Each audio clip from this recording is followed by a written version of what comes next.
Hi friends, ನಿಮ್ಮೆಲ್ಲರಿಗೂ ನಮಸ್ಕಾರ. ನಿಮ್ಮೆಲ್ಲರಿಗೂ ನನ್ನ ಯೂಟ್ಯೂಬ್ ಚಾನಲಿಗೆ ಸ್ವಾಗತ. ಫ್ರೆಂಡ್ಸ್, ಇವತ್ತು ನಾನು ನಮ್ಮ ಮನೆಯಲ್ಲಿ ಹೆಸರು ಬೇಳೆಯ ಕಿಚಡಿ ಮಾಡಿದ್ದೀನಿ. ಟೇಸ್ಟ್ ಮಾತ್ರ ತುಂಬ ಚೆನ್ನಾಗಿ ಬಂದಿದೆ. ನಾನು ತುಂಬ ಸಲ ಮನೇಲಿ ಮಾಡಿದ್ದೀನಿ. ಇದೇ ಫಸ್ಟ್ ಟೈಮ್ ವೀಡಿಯೋ ಮಾಡಿ ಹಾಕ್ತಾಯಿದ್ದೀನಿ. ಬನ್ನಿ ರೆಸಿಪಿ ಏನು ಮಾಡೋದಂತ ನೋಡೋಣ. ಈಗ ಕುಕ್ಕರಲ್ಲಿ ಒಂದು 4 ಸ್ಪೂನಷ್ಟು ಎಣ್ಣೆ ಹಾಕ್ಕೊಂಡಿದ್ದೀನಿ. ಇದರಲ್ಲಿ ಸ್ವಲ್ಪ ಚಕ್ಕೆ ಲವಂಗನ ಹಾಕ್ಕೊಂಡಿದ್ದೀನಿ. ಹಚ್ಕೊಂಡಿರೋ ಒಂದು ಈರುಳ್ಳಿನ ಹಾಕ್ಕೊಂಡಿದ್ದೀನಿ, ದೊಡ್ಡ ಈರುಳ್ಳಿ. ಇದಕ್ಕೆ ನಾನು ಹಸಿಮೆಣ್ಸಿನ್ಕಾಯಿ ಒಂದು 6 ಹಸಿಮೆಣ್ಸಿನ್ಕಾಯಿ ಹಚ್ಚಿ ಹಾಕ್ಕೊಂಡು ಅರ್ಧ ಕಪ್ಪಷ್ಟು ಹೆಸರುಬೇಳೆ ಹಾಕ್ಕೊಳ್ತಾ ಇದ್ದೀನಿ. ಹೆಸರುಬೇಳೆ ಸ್ವಲ್ಪ ಚೆನ್ನಾಗಿ ಫ್ರೈ ಆಗೋ ಥರ ನಾವು ಫ್ರೈ ಮಾಡ್ಕೊಳ್ಳೋಣ.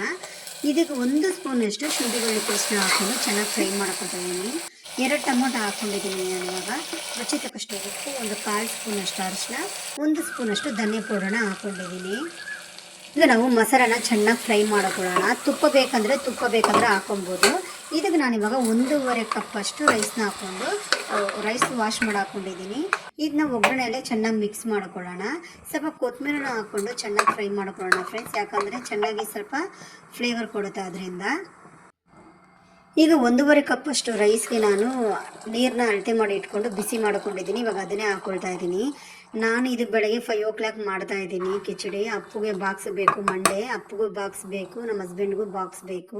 ನಾನು ಬೆಳಗ್ಗೆ 6 o'clock ಹೋಗೋದ್ರಿಂದ ನಾನು ಸ್ವಲ್ಪ ಬೇಗ ಎದ್ದು ಮಾಡ್ತಾ ಇದ್ದೀನಿ. ಈಗ 3 ವಿಸಿಲ್ ಬರ್ಸ್ಕೊಂಡಿದ್ದೀನಿ ನೋಡಿ. ಇವಾಗ ಕುಕ್ಕರ್ ಓಪನ್ ಮಾಡ್ತಾ ಇದ್ದೀನಿ. ಬಿಸಿ ಬಿಸಿ ಹೆಸರು ಬೇಳೆ ಕಿಚಡಿ ರೆಡಿಯಾಗಿದೆ ಫ್ರೆಂಡ್ಸ್. ಟೇಸ್ಟ್ ಮಾತ್ರ ತುಂಬ ಚೆನ್ನಾಗಿ ಬರುತ್ತೆ ನೋಡಿ ಎಷ್ಟು ಚೆನ್ನಾಗಿ ಬಂದಿದೆ ಅಂತ. ನನ್ನ ರೆಸಿಪಿ ನಿಮ್ಗೆ ಇಷ್ಟ ಆಗಿದ್ರೆ ಶೇರ್ ಮಾಡಿ, ಕಮೆಂಟ್ ಮಾಡಿ, ನಮ್ಮ ಯೂಟ್ಯೂಬ್ ಚಾನಲ್ನ ಸಬ್ಸ್ಕ್ರೈಬ್ ಮಾಡಿ.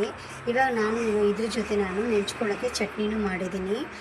ತೆಂಗಿನಕಾಯಿ ಚಟ್ನಿ ಮಾಡಿಕೊಂಡ್ರೆ ಟೇಸ್ಟ್ ತುಂಬ ಚೆನ್ನಾಗಿರುತ್ತೆ. ಇಲ್ಲಾಂದರೆ ಹಂಗೆ ಬೇಕಾದರೂ ತಿನ್ಬೋದು, ಇಲ್ಲಾಂದರೆ ಮೊಸರು ಬಜ್ಜಿ ಜೊತೆ ಬೇಕಾದರೂ ತಿನ್ಬೋದು. ಬಾಯ್ ಬಾಯ್, ಥ್ಯಾಂಕ್ ಯು.